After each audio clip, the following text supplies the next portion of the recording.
আপনার মেসেজও ডিলিট হবে, যে আপনাকে মেসেজ করবে তার মেসেজও ডিলিট হবে 24 ঘন্টার ভিতরে, অটোমেটিক ডিলিট হয়ে যাবে। তাই আপনি প্রথমে আপনার মেসেঞ্জার ওপেন করবেন। মেসেঞ্জার ওপেন করার পর যে কোনো একটি আইডিতে ঢুকবেন। আপনি যার আইডির মেসেজ আপনি ডিলিট করতে চান তার আইডিতে ঢুকবেন।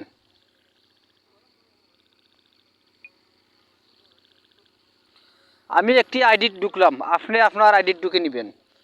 এখানে আই যে অপশন আছে, কোনা যে আই অপশন আছে এখানে ক্লিক করবেন।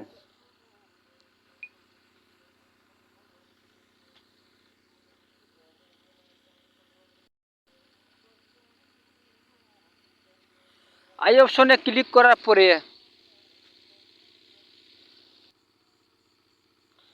এখানে আছে অদৃশ্য হওয়া মেসেজ, এখানে ক্লিক করবেন। অদৃশ্য হওয়া মেসেজে ক্লিক করবেন।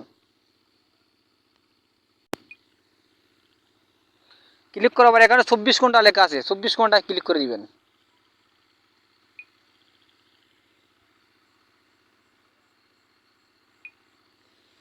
এখানে 24 ঘন্টায় ক্লিক করার পরে 24 ঘন্টা পর পর আপনার যে মেসেজ, যে আপনাকে মেসেজ দিবে মেসেঞ্জারে অটোমেটিক ডিলিট হয়ে যাবে।